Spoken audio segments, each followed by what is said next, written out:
अस्सलाम वालेकुम दोस्तों, मैं अब्दुल नदीम मेरे डिजिटल चैनल नदीम टाइम्स में आपका इस्तकबाल करता हूँ। दोस्तों, आज 20 नवंबर हजरत टीपू सुल्तान रहमतुल्लाह अलैह की पैदाइश का दिन। आज के इस मौके पर मैं आपको एक तहरीर बताने वाला हूँ जिसमें टीपू सुल्तान रहमतुल्लाह अलैह की जिंदगी, उनकी तालीम, शख्सियत, हुकूमत और कौम के लिए उनका जुनून, इस बारे में एक मुख्तसर अंदाज में बताने की मैं कोशिश करूंगा। हजरत टीपू सुल्तान रहमतुल्लाह अलैह की पैदाइश 20 नवंबर 1950 को कर्नाटक के देवनहल्ली, जो कि आज बेंगलोर जिला का हिस्सा है, यहाँ पर हुआ था। उनके वालिद सुल्तान हैदर अली मैसूर के मजबूत हाकिम और एक बहादुर फौजी थे और उनकी मां का नाम फखरुन्निसा था।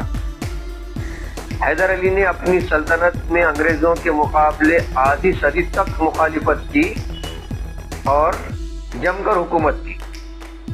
टीपू सुल्तान रहमतुल्लाह अलैह की तालीम और तरबियत पर उनके वालिद ने खास तवज्जो दी। छोटी उम्र में ही उन्हें फौजी और सियासत उलूम सिखाए गए और 15 साल तक आते आते वो कई लड़ाइयों में हिस्सा भी ले चुके। 17 साल की उम्र में उन्हें फौजी और सियासी मामलों में आजादाना इख्तियार मिल गए थे। उन्होंने शुरू से ही अपने वालिद के साथ मिलकर ब्रिटानिया हुकूमत की तजावुज़कारियों का मुकाबला किया और कई दफा अंग्रेजी फौज को शिकस्त दी।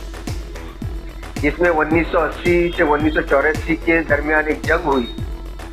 इस जंग में टीपू सुल्तान ने अंग्रेजों को शिकस्त दी, जिसने पूरे हिंदुस्तान में उनकी धाक बिठा दी। इसी दरमियान 1982 में टीपू सुल्तान के वालिद हैदर अली की वफात हुई। उसके बाद टीपू सुल्तान मैसूर के सुल्तान बने और उन्होंने जंग को और मजबूती से जारी रखा, जिससे अंग्रेजों को बेंगलोर समझौते पर मजबूर होना पड़ा। इस लड़ाई के बाद उन्हें मैसूर का बाग कहा जाने लगा। टीपू सुल्तान अंग्रेजों के लिए सबसे बड़ी रुकावट साबित हुए। उन्होंने अंग्रेज, मराठा और निजाम के मुकाबले कई दफा मिसाली बहादुरी दिखाई।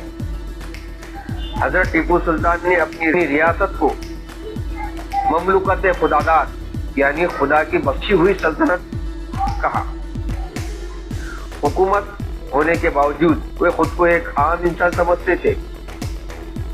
उनकी शख्सियत एक सच्चे मुसलमान, दीनदार, इंसाफ पसंद और अपनी रियाया का सच्ची खिदमत करने वाले हाकिम की थी। उन्होंने फौजी टेक्नोलॉजी, मसलन रॉकेट और जदीद हथियारों की इजाद की। टीपू सुल्तान दुनिया के पहले वॉर रॉकेट सिस्टम के इजादगारों में शामिल है।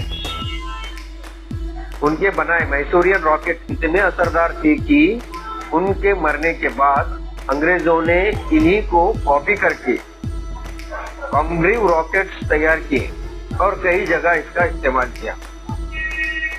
इन्होंने कई बार फौजी किताबें लिखवाई, जिनमें फुतुहल मुजाहिदीन खास अहमियत रखती है। आखिरकार 4 मई 1799 को श्रीरंगापट्टनम की जंग में वो शहीद हो गए, लेकिन उनका नाम और कारनामा हमेशा बरकरार रहेगा, क्योंकि उनका मशहूर जुमला आज भी बहादुरी की मिसाल है, जो कि वो कहा करते थे, शेर की एक दिन की जिंदगी गीदड़ की 100 साल की जिंदगी से बेहतर है। आप हजरत टीपू सुल्तान रहमतुल्लाह अलैह के बारे में क्या राय रखते हैं? कमेंट करके जरूर बताएं। मेरे वीडियो को लाइक कीजिए, शेयर कीजिए और मेरे चैनल को सब्सक्राइब कीजिए। खुदा हाफिज़।